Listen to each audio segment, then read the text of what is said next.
Episode 1 की starting में हमें दिखाया जाता है एक लड़की जो कि बैठ के तैयार हो रही रहती है और जो मीड उसे तैयार कर रही रहती है वो कहती है अगर तुम रोओगी तो मैं तुम्हें तैयार नहीं कर पाऊंगी। वो लड़की कहती है वो अच्छा नहीं दिखना चाहती। तभी हमें दिखाया जाता है एक दूसरी लड़की को जो कि बाहर जा रही रहती है और फिर हमें बाहर की जगह को दिखाया जाता है जहाँ पे एक स्टेज रहता है और काफी सारे लोग बैठे हुए रहते हैं। वहाँ पे जैसे ही वो लड़की आती है एक इंसान उसके बारे में बताता है और फिर उन लोगों से कहता है बिड करने के लिए। सभी लोग उसकी बोली लगाना शुरू कर देते हैं। वो लड़की रोती रहती है और कहती है उसे घर जाना है। तभी हमें दिखाया जाता है एक आदमी को जो कि एक लेडी से कहता है इसकी कीमत काफ़ी अच्छी जा रही है, लेकिन वो लेडी कहती है ये नोबल है तो ये लोग इतना कम पैसा क्यों लगा रहे हैं, मैं चाहती हूँ कि इसकी बोली जल्दी से जल्दी बढ़ जाए। दूसरी ओर हमें उसी लड़की को दिखाया जाता है जो कि अभी भी रो रही रहती है। तभी एक लड़की कहती है तुम एक लड़की हो, तुम्हें खूबसूरत दिखना चाहिए। और फिर उसकी बारी आने पे वो काफ़ी खुश होकर बाहर की ओर आने लगती है और जैसे ही वो लड़की भी पहुंचती है वो आदमी फिर से बोली लगाने के लिए कहता है। सभी लोग इसकी काफ़ी अच्छी बोली लगा रहे रहते हैं। तो फिर वो लड़की कहती है इन लोगों की वजह से काफ़ी सारी लड़कियों को रोना पड़ा है। और उसके बाद वो हल्का सा हंसती है और फिर एक मैजिक का इस्तेमाल करती है जो कि रहता है राइफल क्रिएशन। और उसके बाद उसके पास एक राइफल आ जाती है जिसकी मदद से वो अंधाधुंध गोलियां चलाते हुए उन सभी लोगों को मार देती है। तभी हमें दिखाया जाता है वो मेड जो कि तैयार कर रही रहती है उसके पास भी एक हथियार है और वो वहाँ के लोगों को उस हथियार से मारना शुरू कर देती है। वो अपने स्पीयर की मदद से काफ़ी अच्छे से लड़ती है और फिर वहाँ की लड़की को चाबी दे देती है और कहती है बाकियों को लेके यहाँ से भाग जाओ। वो लड़ती रहती है और सभी को हरा देती है और फिर वो दोनों लड़कियां एक साथ आ जाती हैं। जैसा वो लोग मैंने सोचा था वो डिसाइड करते हैं। गोल्डन बाल वाली लड़की आगे आगे सभी से लड़ना शुरू कर देती है। सिल्वर बाल वाली लड़की अपने मैजिक को तैयार कर रही रहती है और गोल्डन बाल वाली लड़की अपने मैजिक की मदद से उन सभी को हरा देती है। तभी सिल्वर बाल वाली लड़की एक काफी ताकतवर मैजिक का इस्तेमाल करती है जिसका नाम रहता है ब्लेज मैजिक और उसकी मदद से वो लोग काफी बड़ा धमाका करते हैं। और उस धमाके को देख के कोई कहता है ये दिया और टाल्ट का सिग्नल है। और फिर हमें एक लड़की को दिखाया जाता है जो कि कहती है ब्रदर लू जैसा कि मुझे लगा था मार्केस कोलाइडो असल में खराब था। तभी हमें एक लड़के को दिखाया जाता है जो कि कहता है तुमने सही कहा माहा। और फिर माहा बताती है उसने जब चेक किया कि इनका पैसा कहाँ से आ रहा है तो उसे पता चला इनके पास काफी सारा पैसा है और ये सारा का सारा पैसा एक अननोन सोर्स से आ रहा है। और वो सारी की सारी इनकम आ रही थी लड़कियों को बेच के, वो भी नोबल्स को। और फिर वो लड़का कहता है दिया और टाल्ट को अंडरकवर इन्वेस्टिगेशन करना एक सही डिसीजन था क्योंकि उन्हें काफी ज्यादा टाइम लग जाता अगर वो लोग एक लिमिटेड मेंबर वाले ऑक्शन में जाने की कोशिश करते। साथ ही वो लोग नहीं चाहते थे कि इस तरह की और भी चीजें हों, इसीलिए वो लोग इतनी जल्दी किए। फिर वो लड़का कहता है इस तरह का गंदा काम करना और ह्यूमन की ट्रैफिकिंग करना ये बहुत ही बड़ा क्राइम है। आगे वो उस औरत के ऊपर निशाना लगाते हुए कहता है उसने काफी सारे कंट्रीज और नेशनल अफेयर में प्रॉब्लम खड़ी की है और अब किंग के ऑर्डर और साथ ही साथ अपने असैसिन फैमिली के हिसाब से वो उसे खत्म करता है और गोली चला देता है जो गोली जाके उस लेडी को लग जाती है। तभी अचानक से सीन शिफ्ट होता और हमें दिखाया जाता है कोई एक दूसरी स्नाइपर की मदद से काफी सारे लोगों को मार रहा है और वो भी वहाँ पे अपनी पार्टनर के साथ रहता है। वो एक लगातार सारे लोगों को दूर से ही मारता जाता है और उसका एक भी निशाना नहीं चूकता है और उसकी असिस्टेंट उसे दूरबीन की मदद से सभी लोगों की लोकेशन बताती है और वो उन्हें मारता जाता है। तभी हमें दिखाया जाता है वहाँ पे कुछ लोग अभी भी बचे रहते हैं और फिर वो वहाँ से उठ के जाने लगता है। उसकी असिस्टेंट कहती है वहाँ पे अभी भी माफिया बचा हुआ है, हमें उन्हें मारना होगा। लेकिन फिर वो आदमी कहता है उसे ऑर्गेनाइजेशन की तरफ से सिर्फ और सिर्फ 6 लोगों को मारने का टारगेट मिला था। तब भी उसकी असिस्टेंट नहीं मानती है और कहती है वहाँ पे सबसे जरूरी इंसान अभी भी जिंदा है। वो आदमी कहता है उन्हें कोई भी अननेसेसरी चीज नहीं करनी चाहिए। आगे वो आदमी कहता है वो लोग ऑर्गेनाइजेशन के टूल हैं और उन्हें कोई भी ऐसी चीज नहीं करनी चाहिए जिसका उन्हें ऑर्डर नहीं मिला है। फिर वो आदमी कहता है अगर उन्हें माफिया को ही मारना होता तो उन्हें उसे मारने का ऑर्डर मिला होता। उसके बाद वो आदमी कहता है शायद इस बार उनका गोल होगा माफिया के स्ट्रक्चर को बिल्कुल उसी तरीके से छोड़ देना जैसा वो है। साथ ही साथ ऐसा भी हो सकता है कि उनके ऑर्गेनाइजेशन का कोई मेंबर उनके बीच में हो और उन्हें इन्वेस्टिगेट कर रहा हो। उसके बाद वो गाड़ी में बैठने जाता है तभी वो देखता है चांद की ओर और वहाँ पे कुछ उड़ रहा रहता है। वो तेजी से गाड़ी के अंदर बैठता है और कहता है गाड़ी वो चलाएगा, और उसके बाद वो लोग गाड़ी में बैठ के काफी तेजी से आगे बढ़ना शुरू कर देते हैं। इसके बाद वो बताता है आसमान के ऊपर एक ड्रोन उड़ रहा है जिसके अंदर इंफ्रारेड कैमरा है, और उसके बाद उनके ऊपर गोलियां चलने लगती हैं और वहाँ पे एक काफी बड़ी सी गाड़ियों से काफी तेजी के साथ मशीन गन चल रही रहती है और उसके अंदर सोल्जर बैठे रहते हैं और वो लोग कहते हैं वो लोग उनके ऊपर हमला कर रहे हैं। तभी उनकी गाड़ी ब्लास्ट कर जाती है और वहाँ पे काफ़ी बड़ा धमाका होता है। उसके बाद हमें थोड़ी देर पहले का सीन दिखाया जाता है जहाँ पे वो कहता है वो पक्का उन्हें ढूंढ लेंगे अपनी ड्रोन की मदद से, और अगर ऐसा है तो वो लोग गाड़ियों को लाइट के साथ चलाएंगे ताकि उनका और भी ज़्यादा ध्यान खींच सकें। ये सुन के उसकी असिस्टेंट बिल्कुल हैरान रहती है और उसके बाद वो कहता है कि सारी की सारी बंदूकों को वहाँ पे टांग दो और उनके ट्रिगर को बांध दो ताकि वो लगातार फायर करती रहें। साथ ही साथ वो ये भी बताता है कि जो उनका ड्रोन का कैमरा है वो काफी ज्यादा अच्छा है, लेकिन वो सिर्फ एक ही कैमरा है, लेकिन जब वो कैमरा व्हीकल के ऊपर फोकस करेगा तो ये लोग वहाँ से जंप कर जाएंगे, और वो लोग वैसा ही करते हैं। लड़की के पैर के ऊपर चोट लग जाती है वहाँ से गिरने की वजह से। उसके बाद हमें दिखाया जाता है वो लोग एक पत्थर के पीछे छुपे रहते हैं और वो आदमी कहता है उन्होंने जैसा प्लान किया था सब कुछ वैसा ही हुआ। और उसके बाद वो लड़की बताती है उसके पैर के ऊपर चोट लग गई है वहाँ से कूदने की वजह से। उसके बाद वो आदमी उसका इलाज करता है और वो लोग वहीं पे सोना शुरू कर देते हैं। तभी वो लड़की पूछती है आखिर तुम असैसिन क्यों बने हो। वो आदमी कहता है उसके पास और कोई ऑप्शन नहीं था, वो जब से पैदा हुआ था तब से उसे एक ऑर्गेनाइजेशन ने बड़ा किया है और उसके अलावा उन्होंने ही उसे असैसिनेशन की ट्रेनिंग दी है।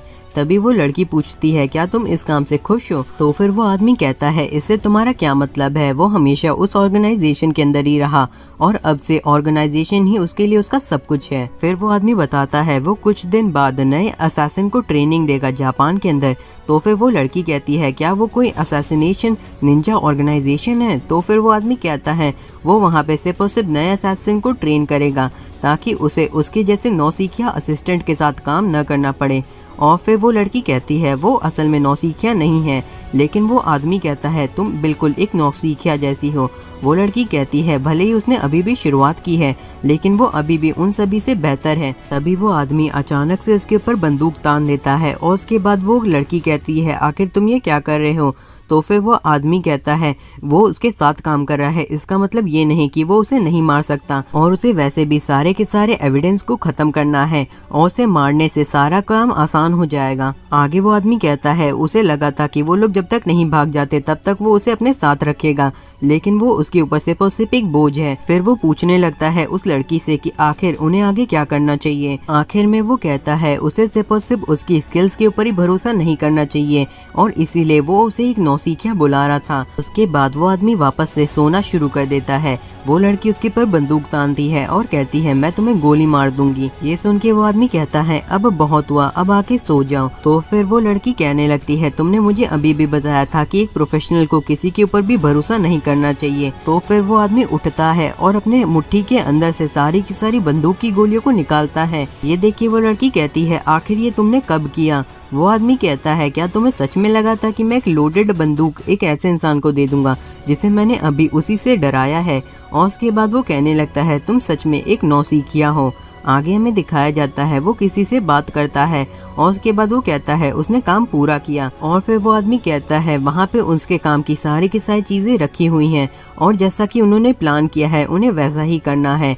फिर वो आदमी बताता है कि उनको 2 नकली पासपोर्ट मिले हैं और फिर वो लोग एक प्लेन के अंदर बैठ के वहाँ से जाने लगते हैं। फिर वो आदमी सोचने लगता है उसकी जिंदगी और साथ ही साथ उसका असैसिन की ड्यूटी सब कुछ खत्म हुआ। तभी वो देखता है उसका बगल वाला आदमी न्यूज़ देख रहा रहता है जिसमें पता चलता है उनके प्लेन को हाईजैक कर लिया गया है। और ये सुन के उसकी असिस्टेंट उसके पास आती है और वो आदमी कहता है उन्होंने मुझे मारने के लिए इस पूरे के पूरे प्लेन और यहाँ के लोगों को मारने का सोच लिया है। साथ ही साथ वो अपनी असिस्टेंट को बताता है कि उन्होंने उसका इस्तेमाल किया है ताकि वो इस प्लेन के अंदर आके बैठ सके। और फिर वो जाते हुए सोचने लगता है उन्होंने उसके साथ उस लड़की को इसलिए भेजा ताकि वो इस प्लेन के अंदर आके बैठे। साथ ही साथ वो ये भी सोचता है कि वहाँ पे बॉर्डर की सिक्योरिटी और साथ ही साथ वो ड्रोन अपीयर होना एक इत्तेफाक नहीं है। और वो जैसे ही कॉकपिट का दरवाजा खोलता है वो देखता है दोनों पायलट मरे हुए हैं और उनके ऊपर गोलियों से हमला किया गया है। फिर वो सोचने लगता है इस प्लेन को काफ़ी डैमेज पहुंचा है, लेकिन शायद इसका स्टीयरिंग अभी भी काम कर रहा होगा। साथ ही साथ वो ये भी सोचने लगता है उसने अभी तक काफ़ी सारे लोगों की जान ली है, लेकिन उसने कभी ये नहीं सोचा था कि कभी उसकी भी बारी आ जाएगी। तभी वो प्लेन से बाहर देखता है और वहाँ पे एक फाइटर जेट उड़ रहा रहता है जो कि उनके प्लेन की ओर एक मिसाइल को फायर कर देता है। ये देख के वो आदमी कहता है शायद अब उसकी बारी आ गई है, और वो मिसाइल आके सीधा उसकी प्लेन से लड़ जाती है, जिससे काफ़ी बड़ा धमाका होता है। तभी हमें दिखाया जाता है कि वो आदमी एक अजीब सी जगह पे आ गया है, और फिर वो सोचने लगता है उसने अपनी ऑर्गेनाइजेशन के ऊपर ट्रस्ट किया। वो इतना लॉयल था कि वो अपनी ऑर्गेनाइजेशन के लिए मर भी सकता था, और इससे उसे और भी ज़्यादा फ्रस्ट्रेशन हो रही है। तभी अचानक से वहाँ पे एक दूसरा हाथ आ जाता है और वो उसके हाथ को पकड़ के वहाँ से ले जाने लगता है। तभी हमें दिखाया जाता है वो आदमी एक अलग सी दुनिया में खड़ा है और उसके सामने कोई बैठा हुआ है। उसके सामने बैठी हुई लेडी कहती है वो यहाँ की गॉडेस है, और फिर वो आदमी कहने लगता है क्या वो उसे यहाँ की चीजें पहले समझा सकती है। तो फिर उसके सामने बैठी हुई लेडी कहती है उसने उसकी मरी हुई आत्मा को यहाँ पे समन किया है। फिर वो गॉडेस उसका मजाक उड़ाती है कि वो किस तरीके से खुद ही एक बेवकूफों की मौत मर गया है। आगे वो गॉडेस कहती है उसके पास दो रास्ते हैं। पहला रास्ता है कि उसकी सोल पूरी तरीके से साफ हो जाए और वो फिर से जन्म ले किसी ऐसे इंसान की तरह जिसे वो कभी भी जानता तक नहीं था। ये सुन के वो आदमी कहने लगता है इसका मतलब है कि वो मरने वाला है। तो फिर वो गॉडेस कहती है हाँ, और साथ ही साथ वो अगर उनकी रिक्वेस्ट को ले लेगा तो उसे दूसरी दुनिया के अंदर रीइंकार्नेट किया जाएगा, जहाँ पे उसके पास सारी यादें रहेंगी। ये सुन के वो आदमी कहने लगता है दूसरे शब्दों में वो अपनी इसी जिंदगी को आगे कंटिन्यू कर सकता है। आगे वो आदमी कहता है उस गॉडेस ने उसे चुना है, इसका मतलब है वो किसी को असैसिनेट कराना चाहती है।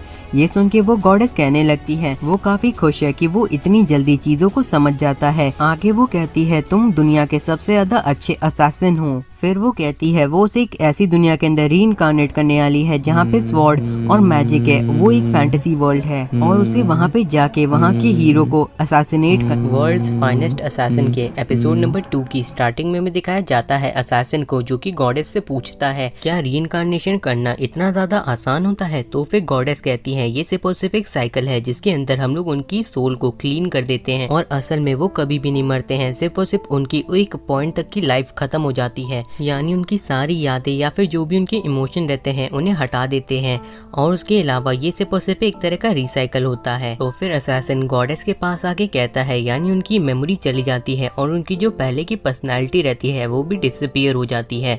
तो फिर गॉडेस कहती है हाँ, और तुम सबसे ज्यादा लकी हो कि तुम रीइंकार्नेट होने के बाद भी अपनी मेमोरीज और अपनी पर्सनालिटी को रख सकते हो। वैसे ये बिल्कुल किसी आरपीजी गेम के जैसा है, जैसे तुम्हें उसके अंदर एक्सपीरियंस मिलता है वैसे ही रियल लाइफ में भी होता है, और ये काफी ज्यादा बुरा होगा अगर तुम इस ऑफर को रिफ्यूज कर देते हो। आगे असैसिन कहता है इसका मतलब है मैं इसके बाद अपनी जिंदगी को जी सकता हूँ, तो फिर मुझे बताओ टारगेट के बारे में। ये सुन के गॉडेस कहती है इसका मतलब है तुम मेरी रिक्वेस्ट को लेने वाले हो। तो फिर असैसिन कहता है वो पहले ही मर गया है तो वो किसी भी चीज का रिस्क लेने से नहीं डरेगा। ये सुन के गॉडेस हंसने लगती है। तो फिर असैसिन कहता है जब से मैं पैदा हुआ हूँ मैं लोगों के लिए सिर्फ लोगों को मारने का एक टूल बन के रह गया हूँ। मैं अपनी पूरी जिंदगी बिना इमोशन के बिता दिया, सिर्फ एक अच्छा टूल बन के, और मैंने अपनी आखिरी यादों में सिर्फ इस चीज को रिग्रेट ही किया है कि मेरी जिंदगी ऐसी थी, और अब मैं इन सारे के सारे इमोशंस को नहीं भूलना चाहता, और मैं अपनी अगली जिंदगी में किसी और का टूल नहीं बनना चाहता। ये सुनने के बाद गॉडेस कहती है तुम अगर मेरी रिक्वेस्ट को पूरा कर लेते हो तो फिर मुझे कोई फर्क नहीं पड़ता कि आखिर तुम दुनिया में क्या करते हो।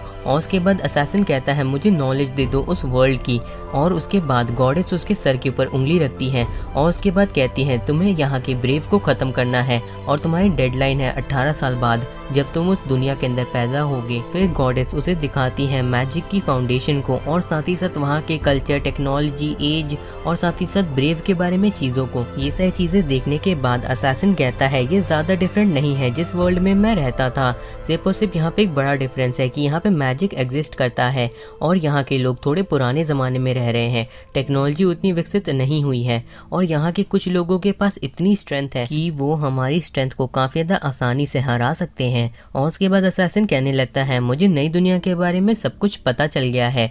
और उसके बाद वो कहता है आखिर एक ब्रेव एक हीरो को आप क्यों मरवाना चाहती हैं? तो फिर गॉडेस बताती हैं आज से 16 साल बाद जब तुम रीइंकार्नेट हो जाओगे उस वर्ल्ड के अंदर तो ब्रेव डीमन किंग को हराएगा और दुनिया को बचा लेगा, लेकिन उसके बाद वो अपनी ताकत का गलत इस्तेमाल करेगा और पूरी दुनिया के अंदर तबाही मचा देगा और फिर 18 साल के बाद ही जो दुनिया रहेगी वो तबाह हो जाएगी।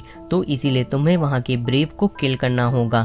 ये सुनने के बाद असैसिन कहने लगता है मुझे अभी तक जो नॉलेज मिली है और जितनी चीज़ें मुझे पता चली हैं, ह्यूमन की एक लिमिट होती है, लेकिन जो ब्रेव है उसकी एबिलिटी इतनी ज़्यादा है कि वो अकेले ही पूरी ह्यूमैनिटी को सरपास कर सकता है। और अगर मैं आसान शब्दों में कहूँ तो मुझे एक मॉन्स्टर को मारना है जिसके पास हद से ज़्यादा ताकत है और मैं ये काम सिर्फ नॉर्मल एबिलिटीज़ के साथ करूँगा।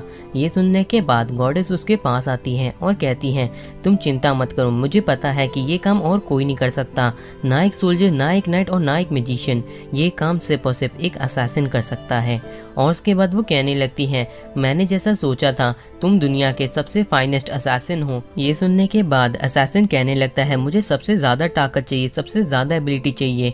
और फिर गॉडेस कहती है तुम चिंता मत करो, मैं तुम्हें सारी स्ट्रॉन्ग एबिलिटीज़ दे दूंगी ह्यूमन के अंदर की। फिर वो उसे एक दूसरी दुनिया के अंदर ले जाती हैं जहाँ पे स्किल्स रहती हैं सारे ह्यूमन की। और उसके बाद वो कहती हैं यहाँ पे मैं तुम्हारी कोई मदद नहीं करूँगी और उसके बाद तुम्हें यहाँ पे सिर्फ और सिर्फ अपनी स्किल्स को चुनना है और वो मैं तुम्हें दे दूंगी। देन असैसिन पूछने लगता है अगर आप मुझे दूसरी दुनिया से इसमें रीइंकार्नेट करेंगी तो क्या इससे कोई दिक्कत नहीं होगी? तो फिर गॉडेस बताती हैं उनके पास यहाँ पे सोल नहीं है जिन्हें वो रीइंकार्नेट कर पाए, इसलिए वो दूसरी दुनिया की सोल को ला रही हैं और उनको किस्मत से वो मिल गया जिसकी स्किल्स काफी ज्यादा कमाल की हैं। फिर असैसिन कहता है एक आखिरी सवाल, अगर मैं उसे 18 साल से पहले मार दूं जब मेरी तैयारी पूरी हो जाए तो क्या ये ठीक रहेगा? फिर गॉडेस कहती हैं बिल्कुल नहीं, ऐसा नहीं होगा, क्योंकि जब तक हीरो डीमन किंग को नहीं मार देता तब तक तुम उसे नहीं मारोगे ताकि वो दुनिया को तबाह होने से बचा ले, लेकिन फिर तुम उसे मार देना। ये सुनने के बाद असैसिन कहता है अगर वो दुनिया को बिना ब्रेव को मारे बचा पाए तो क्या ये ठीक रहेगा? तो फिर गॉडेस कहती हैं अगर तुम ऐसा कर पाए तो ये ठीक रहेगा। और उसके बाद असैसिन कहता है वो उनकी रिक्वेस्ट को लेता है। ये सुनने के बाद गॉडेस काफ़ी खुश रहती हैं और उसे कह देती हैं अपनी एबिलिटी या स्किल्स को चुनने के लिए। फिर असैसिन सोचता है वो 5 कैटेगरी की सिर्फ एक ही स्किल्स को ले पाएगा और इसका मतलब है उसे टोटल 5 स्किल्स मिल पाएंगी। सारी की सारी स्किल्स के बारे में वो सोचता है और उसके बाद वो कहता है मुझे ऐसी स्किल्स चुननी होंगी जिससे मैं उससे लड़ पाऊँ। और वहाँ पे करीब 1 लाख स्किल्स रहती हैं, लेकिन वो एस रैंक की एक स्किल को लेता है सुपर रीजनरेशन, जिससे वो काफ़ी जल्दी ठीक हो पाए। और फिर वो ए रैंक की स्किल्स को लेता है एन्चेंटिंग मैजिक, जिसकी मदद से वो किसी भी चीज़ को एन्चांट कर पाएगा। और उसके बाद वो बी रैंक की स्किल्स को लेता है जिससे उसे मिलती है तेज़ी से ग्रो करना और अनलिमिटेड स्टैमिना। फिर वो सी रैंक के अंदर से मार्शल आर्ट्स को चुनता है और जब वो डी रैंक की स्किल्स को देखता है तो फिर वो एक स्किल को देख के काफ़ी हैरान रहता है और कहता है आखिर ये यहाँ पे क्या कर रही है, शायद गॉडेस ने इसके ऊपर ध्यान नहीं दिया। और उसके बाद वो कहता है वो अपनी एलिमेंटल ताकतों को भी चुन सकता है। यहाँ पे टोटल 6 एलिमेंट है, 2 काफ़ी ज़्यादा रेयर हैं और 4 बेसिक एलिमेंट है, लेकिन वो बेसिक आलू को लेगा क्योंकि इससे वो ज़्यादा से ज़्यादा जल्दी रिकवर कर पाएगा। उसके बाद वो वापस उसी वर्ल्ड के अंदर आ जाता है। गॉडेस कहती है लगता है तुमने अपने सारे कॉम्बिनेशन को ले लिया है। और उसके बाद वो कहता है मैंने अपने प्लान को चुन लिया है।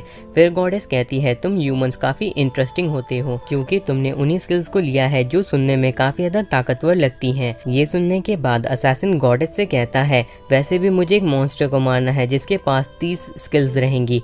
और उसके बाद वो कहती हैं तुम क्या तैयार हो? असैसिन कहता है हाँ। आखिर में वो असैसिन को बताती हैं तुम्हें रीइंकार्नेट किया जा रहा है एक नोबल, जहाँ पे तुम एक असैसिन की तरह काम करोगे। और वहाँ से जाते हुए असैसिन सोच रहा रहता है अगर एक मिशन करने से मुझे मेरी ज़िंदगी वापस मिल जाएगी तो उससे फ़र्क नहीं पड़ता। और वो वहाँ से जाने लगता है और कहता है इस बार वो अपनी खुशी को हासिल करके रहेगा।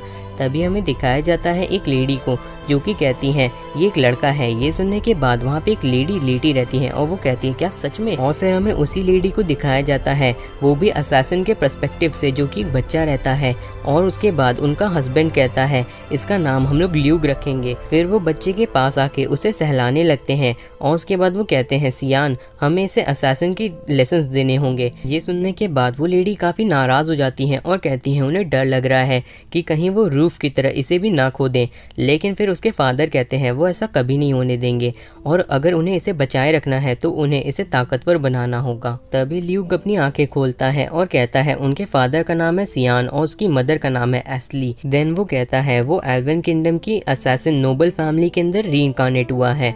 और फिर हमें दिखाया जाता है ल्यूक को जो कि थोड़ा बड़ा हो गया और वो यहाँ पे ट्रेनिंग कर रहा है। फिर वो बताता है यहाँ पे 7 साल बीत चुके हैं उसे रीइंकार्नेट हुए, लेकिन वो अभी मैजिक को यूज़ नहीं कर सकता। मैजिक काफ़ी ज़रूरी है ब्रेव को मारने के लिए, लेकिन उसके लिए उसे एक टीचर चाहिए। फिर वो पेड़ की डाली से उल्टा लटक के अपने सेंसेस का इस्तेमाल करते हुए बो से निशाना लगा के एक छोटे से खरगोश को मार देता है। फिर हमें दिखाया जाता है उसकी मदर उस खरगोश को देख के कहती हैं तुमने इसे काफ़ी अच्छी तरीके से हंट किया है। और उसके बाद वो कहता है मुझे हंटिंग अच्छी लगती है और मैं इसे खुद पकाना चाहता हूँ। ये सुन के उसकी मदर नाराज़ होती हैं, लेकिन उनके फादर कहते हैं उसे ये करने दो। उसकी मदर कहती हैं वो मदर है तो उन्हें ये सारे काम करने चाहिए। और फिर वो ल्यूक की कुकिंग की तारीफ़ करने लगती हैं। ल्यूक कहता है इसमें ऐसा कुछ खास नहीं है।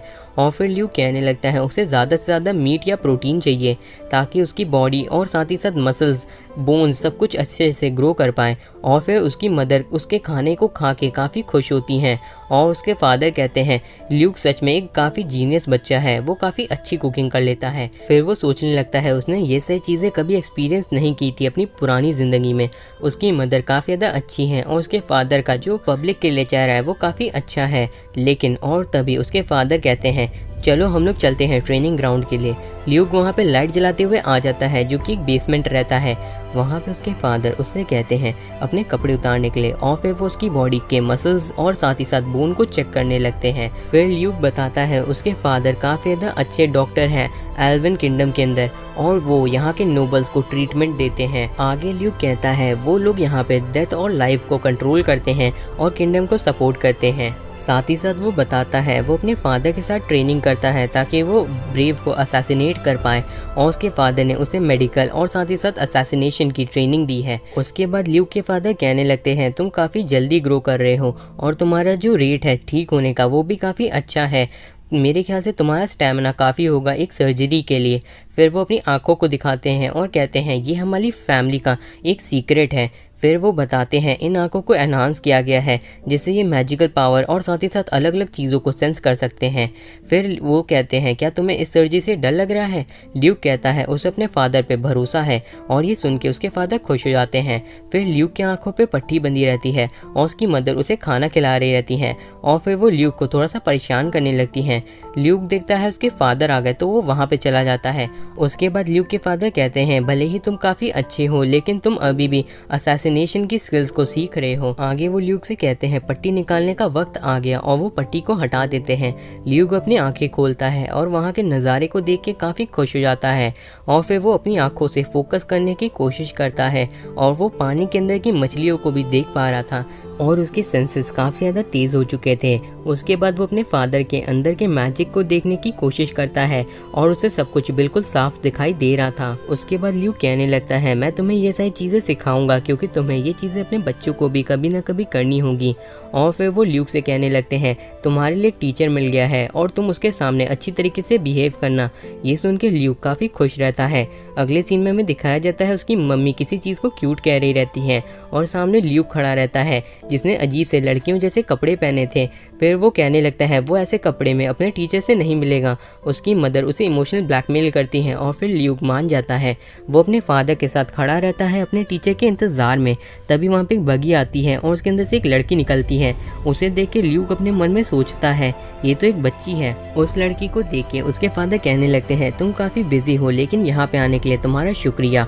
फिर वो लड़की आके ल्यूक को देखने लगती है और कहती है मुझे तो लगा था कि तुम एक लड़के हो। तो फिर ल्यूक कहता है ये उसकी मदर ने किया है और साथ ही साथ वो कहती है तुम्हें लग रहा था शायद कि मैं बच्ची हूँ है ना।